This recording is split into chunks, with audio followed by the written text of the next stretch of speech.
Great morning, everyone. Welcome to our BMG today. Good to see you, Miles. This is on letting go.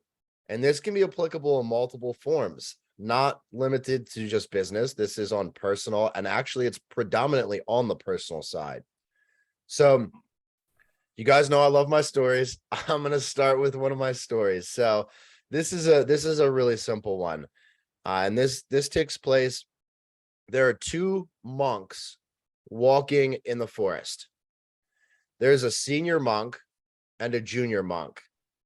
And as they're walking, they come up to a river. And they see the river, and they see on the opposite side of the river, there is a woman that needs to cross the river.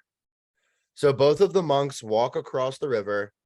The senior monk picks up the lady, carries her across, and she goes on her way. And they continue on their walk. The junior monk looks to the senior monk and goes, "How could you carry that woman across the river? It's against our way to touch women." And the senior monk says, "Why are you still carrying her in your mind?" So this is a great representation, because often when we go through scenarios in life, we end up carrying some form of emotional loop or conclusion or response, and it's human nature. But the truth is, when we hold on to these things, it does not serve us. You've heard me use the expression of the three versions of us in previous webinars. Those three versions are the past us, the present us, and the future us. When we need to let things go, when we feel any form of depression, that is because we are staying in the past too much.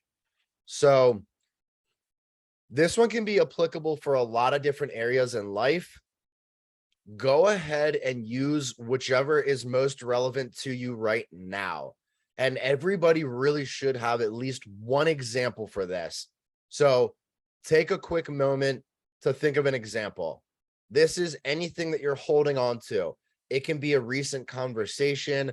It can be something work related. Maybe you were furloughed or you were let go.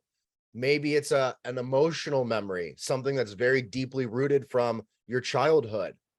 Just pull something that you are holding on to, big or small, and let's capture that very quickly. You can write this down. I highly recommend that you do write it down, because you'll have a lot more realization than if you just verbalize it.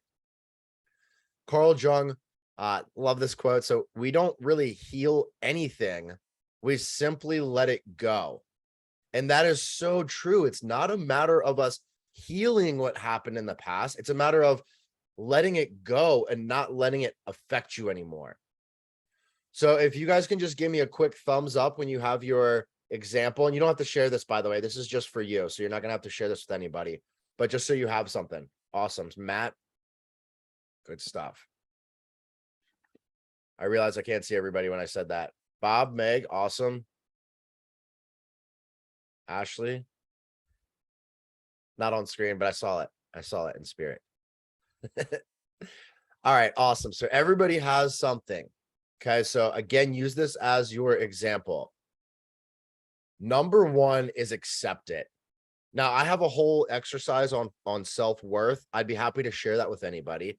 But the truth is, you have to accept it. Now, do we have any physicists in the room? Just raise your hands. Any physicists? So nobody on here is master time travel. Miles, like, I've thought about it. I know tachyons really well. I just haven't fully broken through. So we're almost there. Almost, he's almost there. Okay, when you get it, let me know. We're gonna go for that Nobel Prize together. But the truth is, we cannot travel back in time and change the past. Nobody can. It's gone. It's no longer us. So why would you let it affect you? You know, holding on to past events is like drinking poison and hoping that that affects the person who hurt you. It doesn't work that way. That poison's going to be inside of you. So Yeah, Ashley said that self-worth exercise is very helpful. It is. It's super easy, by the way. So again, if anybody wants to dive into that, just message me separately. But the point is, you got to accept it and move on. Here's the truth. The truth is, it is your choice and it's your choice alone. Nobody can make this decision for you. Nobody can help you to accept it. It's up to you. So here's the biggest distinction, and this comes down to perception. Is this happening to you, or is this happening for you? Successful people view every experience as happening for them. And so I know you guys have heard me use these 3 questions before, but these are phenomenal perspective shifts when you were in the moment. Question number 1, what can I learn from this? What can I learn from this situation? There's always something to be learned. Number 2, what is the opportunity here? What is the opportunity? Now, this is separate from learning, because learning is something that you can take with you forever. Opportunity often is just in the moment. And then finally, how can I use this experience to impact somebody else? How can I use this experience to impact somebody else? So when something occurs to us, or you can take your specific example, when something occurs, you're basically asking yourself, did this happen to me or for me? You always want to view the perspective of this happened for me. And how you get to that place is by asking yourself those 3 questions. What can I learn from this? What is the opportunity? How can I use this to impact other people? Now I start to see this as happening for me. And you can use this in any scenario. Does anybody have a quick example that they want to offer up, whether it's yours or just a random one?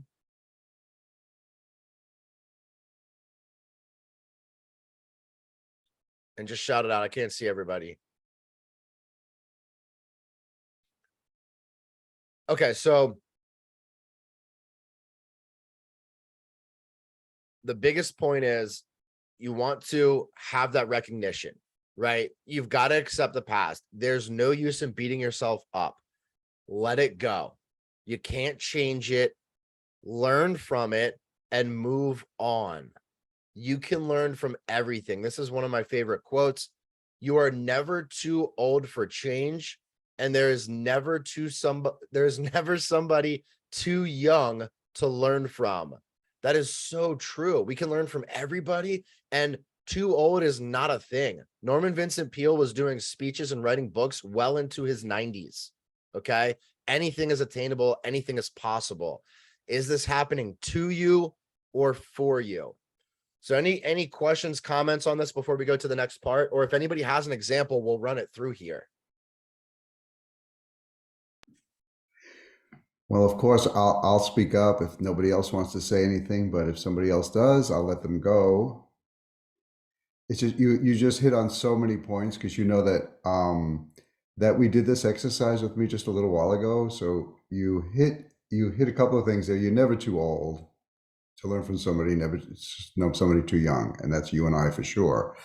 My example is, it came up a couple of weeks ago, and it still comes up every once in a while, and it just came up last week too, is when I was in 5th grade, I had I consider a traumatizing experience, that I was placed in a class of slow learners.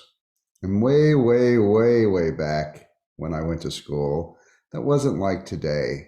You weren't treated like you were, needed extra help. You were just treated like you were put into a classroom separated from everyone else in the entire school. And it was a room filled with kids and teachers that just didn't know how to handle the situation, if you will. It was traumatizing to me, and they didn't realize how much I was holding on to those feelings. And the example, and I used it today too, and again, it quickly went through it. The you helped me figure this out too. The feeling that I had was not only was I in the wrong place. Obviously, anybody who knows me now knows I was in the wrong place. No, I was in the right place at the right time, because this happened for me for sure. I have a survivor's guilt, because a lot of those people were my friends and they didn't get out. I got out. I somehow got myself out of there and proved that I could learn with the rest of them. And so when I got out of that class rather quickly. But then again, and so I always have that. What was it that put me in that situation? But then the thing that I learned is I could beat all odds, even at an early age. And of course, that has just resonated through the rest of my life. I beat all odds, no matter what anybody says about me. I will beat those odds. I will make the impossible possible. And I realize it's not my fault that things like this happen to me. Um, and then the other thing I realized today, too, I want to share with you and everyone else is that life sometimes is not binary. We live in the world of and. This is both, and both exist at the same time. And I think there's value in both. It both happened to me and it happened for me. And I'm not going to forget that it happened to me, because that really, really, really reminds me that it happens to other people all the time. But just because it happened to me doesn't mean it also didn't happen for me. I don't erase the to me. I still own it, but I don't let it hold me back like it used to or like it could. I think we live in the world of both. It's very important. I'm living these past couple of weeks in understanding that life is not so binary, black or white. There's a lot of gray areas. And that's, to me and for me, which you helped me tremendously with that. And even with another situation, which is similar, it's very important to, I think, for me anyway, to look at the to me and the for me. Thank you so much for your truth. And that's a great example, Bob. And that's a tough one. That's a really, really tough one, because not only is there an element of isolation and feeling like you're almost separate from the pack, but once you were able to get out, remove yourself from that group, there was an element of guilt, right? It's like, why was I the chosen one? Why did I get to leave the group when my peers, my friends, my neighbors, etc., weren't able to do so? And then you almost hold like a ceiling on top, right? And it's like, do I deserve this? Why is this available to me? And so I want to just quickly touch on that concept of 2 and 4. Again, Bob, you are an individual that has had a high level of self-awareness. And so what Bob is saying when he says that, yes, it is both. It's not just binary. It's not this only goes one way or the other. Things do happen to us, yes. But the whole point is that we don't want to hold on to a victim mentality. So one of the things that you said there was crucial. And that the key that you said that was so important is that this happened to me, but I'm grateful for it because I learned from it, right? It made me who I am today, and it changed. And so I know the golden nugget was, I know other people have experienced this too. And that's the biggest thing, is when we say things happen to us, we're victimizing ourselves and we're separating from ownership. And when we separate from responsibility and ownership, we're waiting on somebody to come save us. It never happens. It's like, there's this story. There's a guy who's out at sea and his boat drowns. The whole thing goes down. He's the only survivor, and he's stranded out on some random debris in the middle of the ocean. And he's sitting there and he goes, this boat comes up to him, and the boat says, "Can I help you? Come on board." And he's like, "No, I'm fine. God will save me." And so the boat leaves, and another boat comes up, and he goes, "Come on, get in, get in." And the guy goes, "No, God will save me." And then a third boat comes, and they go to help him up, and he goes, "No, God will save me." And the guy ends up drowning. And then he goes up into heaven, and he goes, "God, I thought you were going to save me." He said, "Didn't you get the 3 boats I sent?" So it's like, yes, things can happen to us, but we can't separate from ownership. We have to take the responsibility. So amazing story, Bob. Thank you for sharing. Moving on to the second part. So what we have to realize, and using that example that Bob just shared, is that we must accept that it happened. It's in the past. And when we detach emotionally, we're just seeing it as a fact. This is something that occurred previously. This is possibly the hardest part 2, which is, well, now you have to make the decision. And this is so baffling to me, because I didn't really put this into fruition, but I've been telling this to people lately, because we're almost exactly at the 4-year mark. 4 years ago, I got a devastating call. I ended up losing my business, my place of living, everything. I lived in my car with my dog Kodo, who's right next to me right now. I lived in my car with him between October and February. This was when the polar vortex hit. I didn't have any heat in the car. Okay. I was homeless for months, living in a car. To be able to turn all of that around, the biggest catalyst was this part right here, making the decision. And often once you make the decision, it's easy to enforce. Making the decision itself to no longer live like that is the most difficult part, but you have to be fully bought into this. Again, the choice is yours and yours alone. Just like the boat story, nobody's going to come save you, right? But it's up to us. We got to see the signs and take action. Once you've accepted that it happened, you put it behind us. We have to express gratitude. And that's what Bob was saying.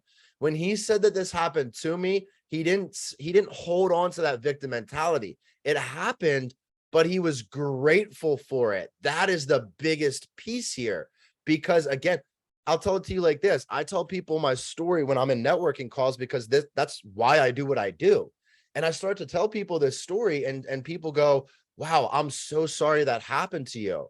And every single time I have to reiterate, I'm not at all. I'm grateful it happened because if those things didn't happen, I would not have earned the right to speak to certain people. There's a level of empathy that I had to earn to be in the position that I'm in. So you have to hold gratitude for the things that do occur. What can you take from the experience? There's always something, always something. Now it's time. What are you deciding to no longer have in your life? Or what are you deciding to now pull into your life? The choice is yours. You've got to accept that the past is gone. It does not affect you any longer. It was a stepping stone to get you to the next place. You've accepted it. You've made the decision. Move on. Anybody have any thoughts, questions on number 2 on making the decision? I'd just like to reiterate what you were saying about how this can be the hardest, but arguably one of the most important steps. Absolutely. How you just said what happened in the past became a stepping stone for you to move forward. Well, that's the decision right there, is deciding for it to be a stepping stone and deciding that this is not the foundation for your new home.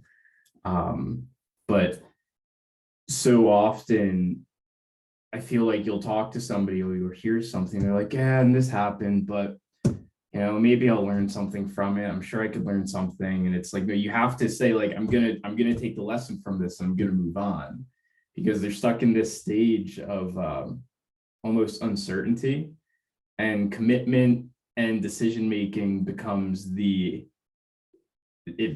end of the uncertainty and anxiety that can almost trap you in that spot unless you decide to make it a stepping stone. Because once you've made the decision, there's no more questions to ask of, is there anything I could learn from this? Everybody says that this could make me better, but how could I figure that out? Once you decide that it is something for you to move forward with, and that's all it is. But it could be a really hard switch for people to access. You're absolutely right. Well said, Miles. Again, I love that foundation example, right? You're building the foundation. And so, the coolest part is once you do make the decision, and like Miles said, yeah, definitely, that is the intricate piece. There's a huge weight lifted off your shoulders just from making the decision. I mean, you haven't even actually stepped into action yet, but you've made that decision that you're no longer going to live a certain way or continue that emotional loop or let it hold you down. I think about it like this. There's an example that was recently brought to me where an individual lost their job and they had worked at this corporate company for like 5 years, had an amazing 401k, everything was built up, had the health insurance, all of that. Meanwhile, him and his wife just had their first newborn. He lost his job. So here's this guy, no longer has health insurance, doesn't have income, and they have a newborn, it's devastating. And he could have stayed in that place of, oh, that happened to me, and now what are we going to do? Now we might lose our home, all of these things that could happen. But what if you view that as the opportunity? What if you shift the perspective and simply say, what am I able to do now? What are all the great things I can build from this? Well, maybe I can pursue that job I always wanted. Maybe I can build my own business. These are opportunities. And that's the second question, right? What is the opportunity here? So awesome stuff. Anything else before we go to part 3? Bob? Yeah, just something I've been playing with. I'll just share and see if anybody else resonates or can play with it too, on how to change what we think about the past, right? So, I mean, it's only just one perspective that I had and that I have of it now. And I stick with that. And sometimes I just go back and redo the past in like a 360. Like what would my friend think about this if he was observing it? What did my parents think about this situation? And take like a 360 of the situation, and they see it from a different point of view. And all of those point of views existed then and still exist now for me to hold on to. It gives me another window into reframing things, to just think about like a 360 at the time. And then the other one is to sometimes, even at this time, like with you, Keegan, share it with somebody else and see what their perspective is, because they'll give you a totally different perspective, which is equally reasonable as the one that you're holding on to. And so changing your perspective changes your ability to let go, because you're not holding on to that old pattern. You're holding on to you're creating a new one, and you can create it in this time, in this real time now, a new one that's easier to live with, or one that frees you up and it's a little bit easier to live with. So taking a 360 of the view, or asking a friend what do they see when you recount this story. Incredible, Bob. And that's actually a paramount reflection to what Bob just said there. It's not that, because here's what happens is, often when we try to analyze something that occurred, we get so caught up in the emotion that we usually come to one conclusion. But what Bob is saying here is that you want to not only bring in multiple perspectives and maybe ask a friend, but when you sit and you step back and you look at it from all these various angles, you're going to have a lot more realization. So I don't have my perspective ball. It's in the downstairs office, but can grab this guy. So, this would be the same thing. And this is a good luck charm in the Indian culture. But if you were to look at this from various angles, you'll see something completely different all the way around. And that's what Bob is saying here, is that, think of this object, or a object in general. You can look at it from different angles. You're going to see something completely different every single time. And that's the purpose of the perspective shift, is bringing in all these different viewpoints. Another thing that you said that I really love, Bob, is that it's like, does anybody in here like movies? Have you ever watched a movie and then you didn't see it for a couple years, and you're getting ready to watch it again with a friend or by yourself or whatever, and you start to try to replay the movie in your head, and then as you're going through the actual movie, you're like, oh, I forgot about that. Oh, I missed that part. I interpreted that differently in my memory.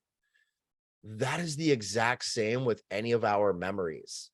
And so there is something that we call the director's exercise, which is an NLP technique. And basically what it does is it allows you to take that memory that you're reinforcing and replaying over and over and over, the movie you've created, and redirect it. And so this is something very simple, but you change very small elements of the memory as you go through it. Okay, so this is very good and deeply rooted trauma. So if anybody wants to do this exercise, by the way, I'd be more than happy to. Another one that Bob brought up that I really love is the table exercise. This is a Napoleon Hill gem. And so basically what Napoleon Hill says, and this is in his book, Think and Grow Rich, he basically has this exercise. It's a manifestation one, where you will sit, you will create your dream table. And it can be this long mahogany table. It can be metal. It doesn't matter. Make it however you want. And you put all the people in the seats that you would like at your table. These are your decision helpers. And then you go around the room and you ask what their opinion is, right? And so that is, again, to Bob's point, bringing in multiple perspectives so that you can make the most rational or most sound decision moving forward. So awesome stuff, guys. All right. So we've accepted that this occurred. We've made the decision to no longer live that way. The next step is we need to know what we do want it to look like. We need to create the new vision moving forward. So this one is an element of planning, goal setting, and often this is something that I see people get so lost on. It is because that most people don't ever go through something like this. This isn't a corporate America exercise. They don't pull you aside and show you how to do goal setting. So most people aren't exposed to this. This is one of the most cataclysmic parts to making change. Let's take a step back. Something occurred in our life. We've accepted that it happened. We're not emotionally tied to it. We've made the decision that is a stepping stone. I'm learning from this. There was opportunity in that. I must move forward. So we've severed the past. Now what we want to do is create what we do want the future to look like. Now, we can't predict the future, just like we can't go back in time. I know Megan was talking about attempting this, but we cannot predict the future. So the truth is when we have a plan, when we have goals, it gives us direction. It gives us something to shoot for, something to work for. It pulls us to that end result, and it gets us fired up. It invigorates us to step out of bed every morning. This is such a critical part. Now, often I hear people say, yeah, well, what if I put out all these audacious goals and then they don't get met? The fear of failure. Who cares? Who cares? It's like what Grant Cardone says, you want to aim for the stars, and if you miss, you're going to hit the moon. Still a great goal, right? So anybody have any questions or thoughts on creating your vision? I'll chime in. Snide remarks over here, by the way. And for me, it's very apropos that today's group is, having a frozen moment and just letting it go. Tonight starts Yom Kippur for me, which is the Day of Atonement. So basically, I have to sit there and fast for 24 hours, which is difficult for me, but I do it anyway, for all the things I've done wrong, and say, hopefully I'm going to live another year. So in Judaism, every year you have to create a new vision where the 1 year ends and you have to reflect on it. You have to reflect on what went right and what went wrong and say, okay, I need to start anew. And I need to, rework my life and then be better for the next year until you strive. So twice a year, I have New Year's resolutions, but it resonates more for me today because of the holiday and the significance of the holiday. And so this is a time where I create my new vision for the next year. Where do I want to go and where do I have to be? And so I create new visions for myself all the time. It's difficult as it is because like Natasha Bedingfield, the rest is still unwritten. And so that's what I'm trying to do is that it's 5783 in the Jewish New Year. So it's another new vision for me of where I want my life to go. And so based on this, it's a good template. But if you're not creating new visions for yourself, then you're not growing as a human. 100%, Matt. One little tiny thing that I'm gonna point out when we talk about making the decision, when we talk about that gratitude element, I noticed what did Matt say? He said that I have to fast. How could we change this based on our conversation today in making the decision and looking at this as an opportunity? How could we change that statement from I have to I need to? I get to? Oh. Right? It's a privilege, and I think it's so interesting because where you are right now got you. geographically, there was just a major catastrophe that We're went frozen? through. Everybody's frozen? And we were talking about, hello? I think that's on your end, Ash. But we were talking about how the hurricane just went through Florida, and you were saying, you know, how lucky you are to have not been hit. There was a tornado 25 minutes down the road from where you live. That could have easily come through and created devastation. We want to shift the perspective, right? And it is to go from I have to do this to I get to do this. It's a privilege. You know, instead of you fasting, you could have been focusing on where the hell is my car? Where am I going to sleep tonight? Where's my next meal coming from? You know, that could have been a very real reality for you, Matt, based on where you are. You know, so the privilege is I get to do this. I get to do this because it's part of my spiritual identity, and it leads me to the other side, right? So any other thoughts or questions before we go to the last part here?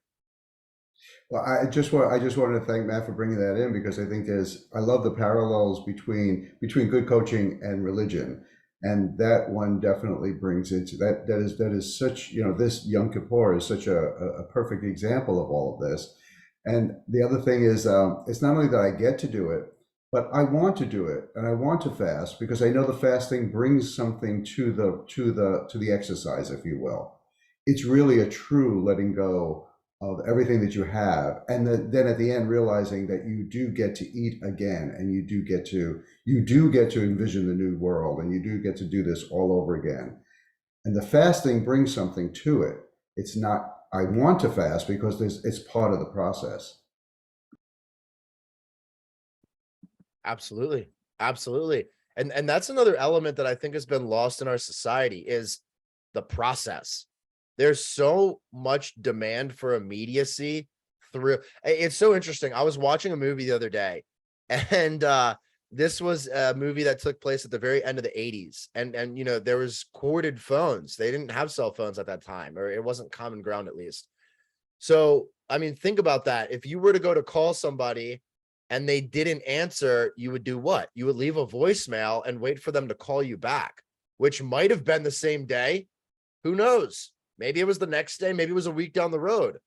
But now, if we send a text message and somebody doesn't respond in 5 minutes, we get upset. That's immediacy. Now, that can be based on society, technological advancements. I mean, there's a number of reasons that this occurs, but we all forget that the process is the greatest part. It's not about the end destination. We want to have that so it pulls us forward, but it's the process where we grow. It's the process in who we become. It's that journey that allows us to develop and change, because this is a metamorphosis. You should always be changing, right? Which also gets back, Keegan, to like what you just said before. It's not the end goal, whether I hit the stars or not isn't. It's the process I go through to get there. Because through that process, I'm learning and I'm growing and I'm thriving and I'm getting there. Whether I get to the stars or not, don't miss the process. The process is what it's all about, actually, right? There is no bypass here. We got to go through the process to get to the end. And it's the process really which is the most rewarding than actually getting to the end.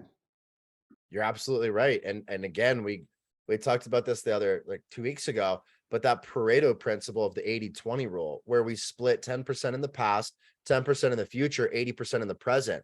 Well, we learn and we plan so that we are balanced. But the truth is, we are never in the past and we are never in the future. We're always in the present moment. That second that just went, that's the past, you know? So we're always in the present.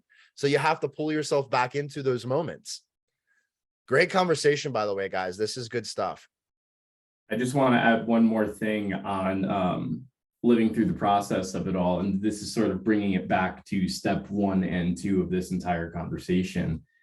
Because if you do set all these massive goals, and like you said, you aim for the stars and you land on the moon, well, you get a pretty good story from it anyways. And the more times that you could set those goals, even if you're not achieving them, now you're racking up those experiences that you get to look back on, and you could look back on them and say, wow, because I shot for this goal, and I had these experiences in the pursuit of it. Now I'm in this position and I learned this from it and I'm able to go here because of it. So the goals are sort of like a ruse in all of it to sort of bait ourselves on with a carrot for the actual process, the actual moments of the present. You're so spot on there, Miles. I love that. And I think that it's so funny because Miles and I were talking about the spiritual realm yesterday, and the idea that, you know, time and money are an element of spirituality, but at the same time, those are arbitrary human constructs. And that's the same thing with goals. Those goals are arbitrary human constructs. They might not be super arbitrary, but they are constructs that we define ourselves. And like Miles has just said, it's not 100% about if you hit it or not, but who do you become when you're on the journey to get there? And that's going to be with you forever. You know, you're not going to remember. I saw this post the other day. It was like, your great grandkids are not going to remember how much money you had. They probably won't remember your car. They probably won't remember your house, but they are damn sure going to remember the way that you made them feel and the memories that you have with them. That's the same thing that Miles is saying right there, right? It's that, yes, it's that process. It's all the goodies. It's not the material goods that come from the end result, because at the end of the day, when we go to the grave, we can't take it with us anyway. No, Excellent. but we can earn it. You're absolutely right. Yeah, right. And that is the nostalgia. That is that confidence piece. That's that full engagement and the joy when you earn things, right? And it's so interesting because often when we go through life, the things that are just given to us, we usually take for granted. Our time, our body, our family, the things that are the most valuable. You know, we take those things for granted, yet they bear the most weight. I saw this the other day. There was this interview, and the individual said, "How old are your parents?" And the guy said they're 74, or he said that his mom was 70, his dad was 70. And the guy says, "How often do you see them?" He said, "About 2 times a year. They live on the other side of the country. I see them 2 times a year." And he goes, "So if they live to the average age in the US, which is 78 years old, that means that you will see your parents 16 more times before they die." The guy goes, "Damn, that just completely shifted the way that I view those interactions," right? Because now it went from, I have my parents in my life, to I have 16 interactions with them left. And you completely change the way that you go about things that way. So the fourth and final step, guys, is accountability system. Look, I'm not here to tell you what the right accountability system is or the wrong accountability system. That's entirely up to you. I'm a little biased. I firmly believe in coaching. I firmly believe that you should have a mentor, but there are apps out there that you can get that are free. You can get an app on your phone that helps you stay accountable. Maybe you have a really good business partner. You want to get cautious about biased opinions, because often what happens, and sometimes people will go, "Yeah, well, my uncle's a really good accountability partner. He's really successful." I'm like, "Yeah, that's great, but he's biased. He's your family. He's emotionally attached to some form of outcome, whether that's approval from, your parents or whatever it is. There is bias in that." So, and also not only that, but when we have people within our circle that know us, they love us, they want the best for us, and often they boost our ego. They don't tell us what we actually need to hear, right? So it doesn't matter how you go about this, but having an accountability system is crucial. You've been able to accept the past for what it was. You've made the decision to move on, to learn, to find the opportunity and be grateful. Then you've created your vision for the future. Now, of course, we need to take massive action once we've created the vision. But the fourth part is you want to have that accountability system to keep you consistent along the journey, right? So, and again, you see here, you must have the massive action. You've got to have it, and you can't just wing it, right? If you continue doing things the same way you've done them, you'll continue getting the same results that you've always got. You've got to shift something, and often it doesn't have to be a massive shift. Usually it's just a couple tiny little things. Think about a crisis like bankruptcy. If you were to go through bankruptcy, you're not just going to be bankrupt in one day. It is a multitude of decisions repeated over time, habits, patterns that lead to the bankruptcy. That's the point there. So on the accountability, you want to have somebody that's leading you to the right end result, that's holding you to the fire. I always tell this example, but I played lacrosse in college and I had this coach, Coach Langrel, absolutely hated him because in the playoffs, if anybody's played a collegiate sport, how demanding it is. It's like a part-time or even a full-time job. You wake up at 4, 5, 6 in the morning to do your 2-hour workout. You have classes all day. And then at the end of the day, you have a whole nother practice. And somewhere in between, you probably are watching film, especially in the playoffs. So you're working on that for 3 times a day. It's demanding. But our coach, at the end of all of that, he would go, all right, guys, we're going to go run another 3-5 miles after practice, after we'd already run 10 miles and done a workout. We hated him. But when we got to the playoffs, we literally ran circles around our competition because our cardio was so good. So that element of holding us accountable, even when it wasn't comfortable, allowed us to perform at a higher level. Can I just say thank you for that? I don't know, somehow that just hit me between the eyes. So thank you. It's like we show up every day in life. Why wouldn't we go all out?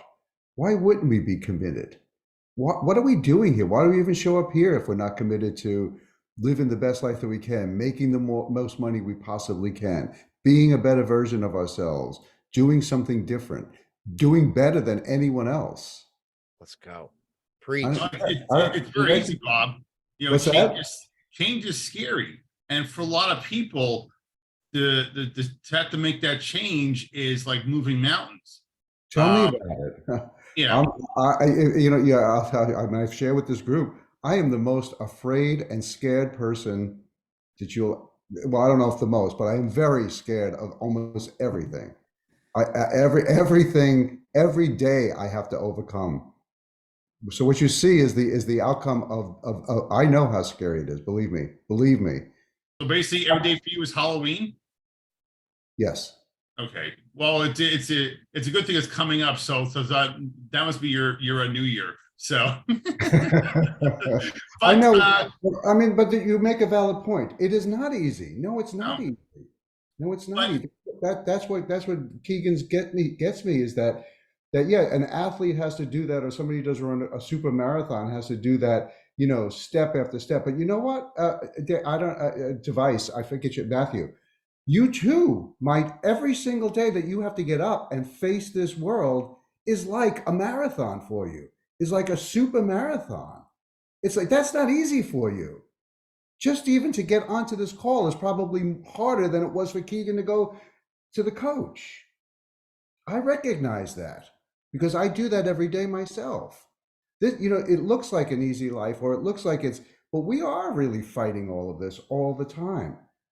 And Keegan is just getting us to amp it up a little bit more. But you're absolutely right, Matthew. The question is do you fight it or do you embrace it? What's the saying? Like you roll the punches.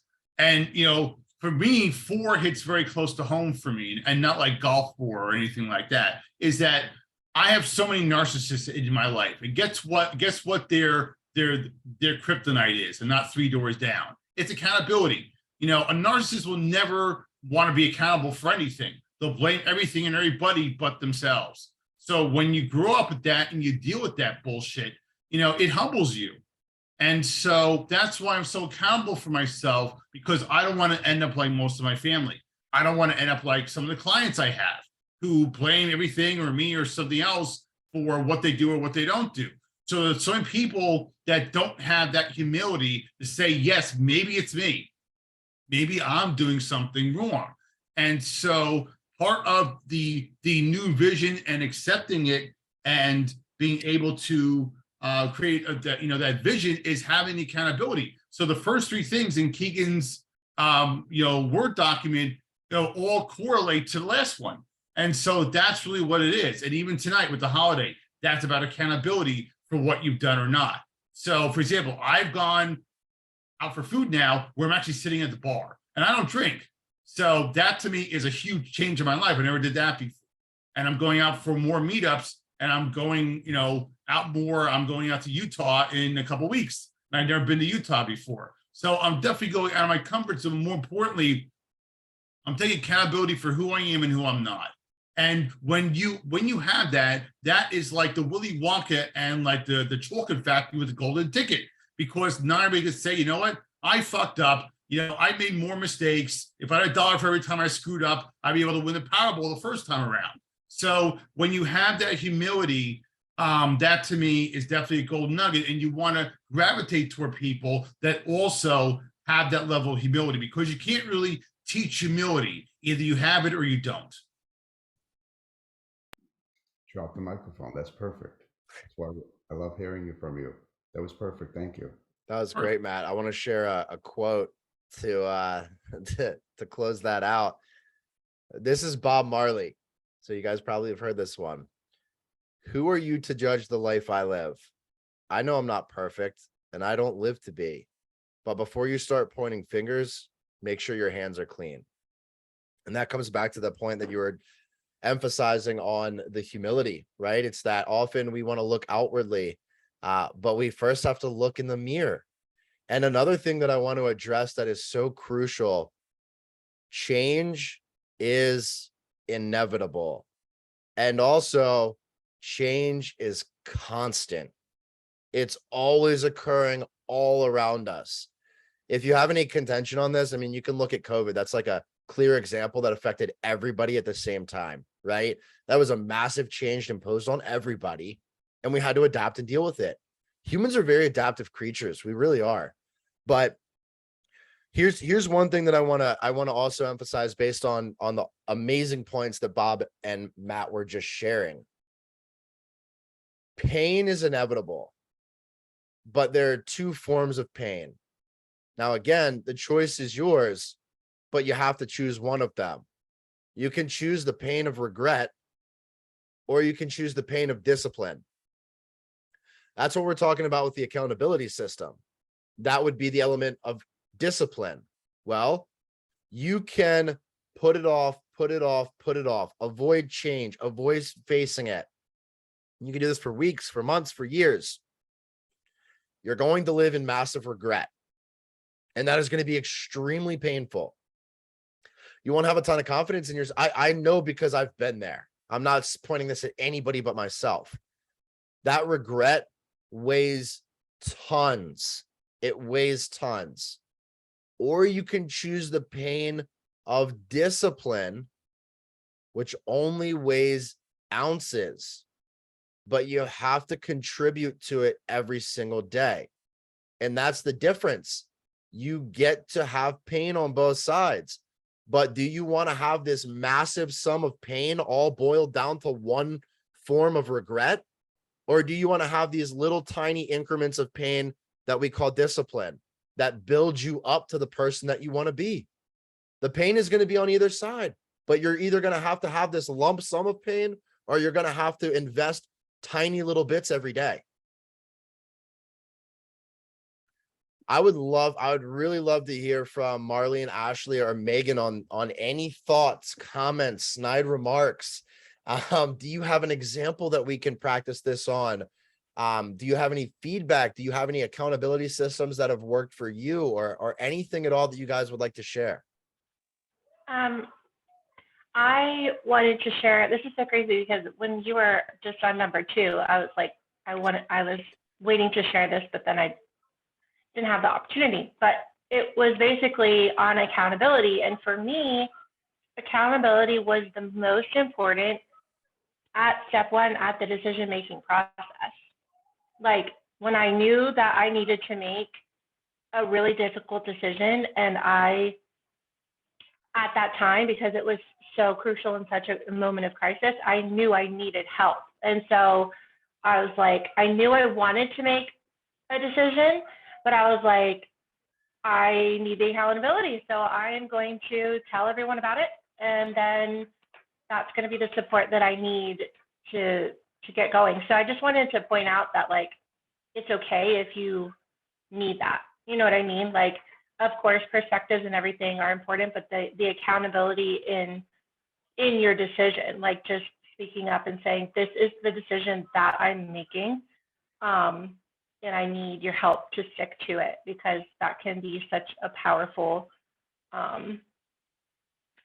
step in the process. It was for me. And also just the importance of vision, because yeah, it's so crazy. It's like you get to the point where you're like, yes, I've made the decision, I'm ready to make this change, but then you're like floating in this abyss of like, oh, it's going to be different, but how? Like, what is it going to look like? And oftentimes, like for me, I had absolutely no idea. Like, I knew that it was going to be better and it was going to be different, and I immediately already felt better about my life, but I had no idea the potential or the things that I was lacking or missing to enhance and form what my new life was going to look like. And yeah, this is something that I could talk a lot about, but that's kind of like what I've got for now. No, that's a really great point. And I like how you brought the fact that it's not just a set in stone. That accountability part may interchange, that may come in at different points. It doesn't have to go 1, 2, 3, 4 in chronological order. It's just that these are the pillars of the process, and you can interchange them however you need to, that works for you. And everybody might be different on that, and that's perfectly natural. Another thing that you mentioned, Ash, is like, yeah, it's going to be different, but how? I see this so often, and that goes back to the point that most people just haven't had a real goal setting seminar. They haven't had somebody actually sit down and listen to them and ask them questions and pull out what the real goals are. Most people don't go through that. If you don't have somebody in your circle that is like fully committed and fully cares about it, they're not going to take the time to do that.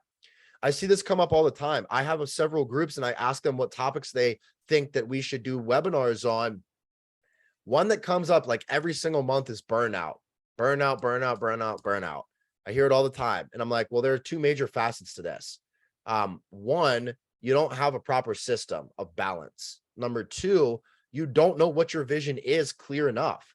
Because if you were fully committed and you had unwavering faith, you know that no matter what, you're working towards something. This individual asked me the other day, he says, what would happen if you lost your entire book of business and had to start with absolutely nothing tomorrow?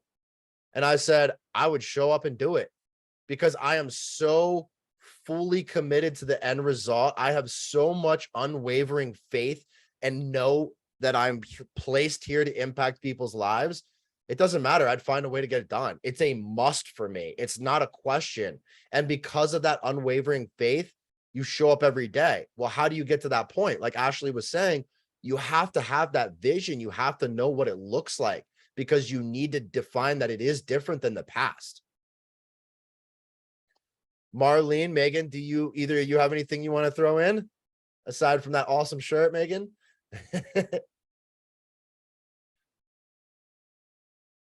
Okay. Any other thoughts or comments? Ash, go ahead. Well, I was just going to say also, sometimes once, like, okay, so your inner circle, oftentimes, like, obviously, well, hopefully, they all care about you and love you, want the best for you, right?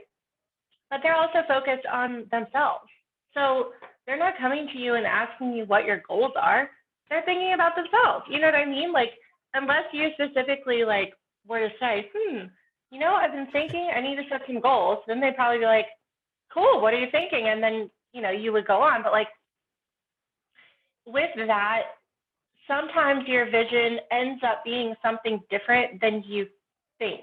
Like, sometimes once you go down the processes of like what's really important, your vision ends up changing and into something more meaningful and deeper and like worth living for than what like you first start thinking, because like you have a filter from your past, or like if you haven't started changing it, you have this filter that is altering like what you think you're capable of. And so that involves limiting beliefs. And so it is super important to have someone like Keegan to know what questions to ask you, because like I'm sorry, I just like, it blows me away. Like back then, and he was asking me these questions.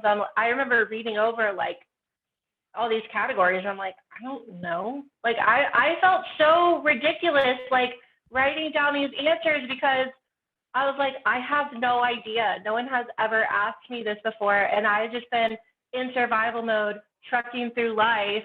And then, you know, all of a sudden, but it was incredible. And it has been life-changing. And yeah, just wanted to throw that out there.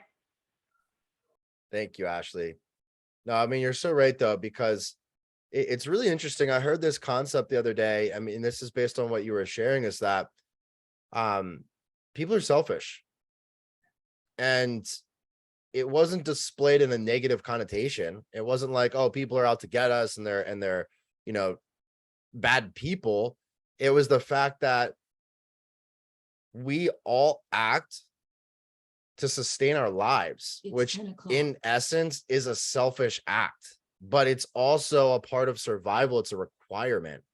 So it's a very primitive part of our fiber. And often we don't want to act selfish, or we try to include people, which is a good thing, of course, but you know, we have to act selfishly in some moments. And so this comes up often in the fear of criticism. All the time I hear people say, well, I don't want to hurt so-and-so's feelings, or what are they going to think about what I have to say? It's not up to you. You have to speak your truth, and you have to selfishly grow, and that person can interpret it the way that they interpret it. That's up to them at that point. But now we don't want to be nihilistic or mean or, you know, condescending, but we have to speak our truths. Awesome conversation today, guys. I know that this is a deep one. Go ahead. There's one last thing, and forgive me, I'm kind of playing a game of cosmic lawn darts here. There's two questions that have kept coming up for me throughout this discussion. And I need a little bit more coffee in me, so I'm not sure exactly how to wordsmith the path to them. So I'm just going to put both of them out there. And it's a choice, the two questions, right? And the first one is, why me? And then the second one is, well, why not me? And I think in the conversation of letting go, those are two of the questions that we have to make a choice of. Can you say that one more time? Why me? And why not me? That second one is huge. I think that we don't ask ourselves that question enough. Why not you? Why would Bob not be the next famous coach? You know, why not? Why can you not pursue your dream? Like who's to say that you shouldn't do it or couldn't do it? It's only based on your own self-limiting beliefs. We can do so many amazing, incredible things. This is a quote that's always stuck with me based on what you just said, Miles. And this has served me a lot of times, but not why me, but try me. And so when you go through hard situations and you find yourself in that victim mindset of saying, oh, woe was me. Why did this happen to me? Why? Turn it around by simply changing your words. Words are so incredibly powerful. Not why me, but try me. That's all you got. That's all you got. The tornado was 25 minutes away. Try me. Get a little closer next time. Let's see what happens. Right? Not why me, but try me. This was an awesome conversation, guys. Thank you all so much. Any last minute thoughts or words before we close out? Just want to thank everybody for being here. It's been a great session. Thank you, guys. Awesome Thank you. stuff. Yeah, thank you. Love you guys. Have an amazing day. Let's crush this week. And if you need any additional help or you want any of those other exercises, let me know. Bye, Take care, guys. everyone.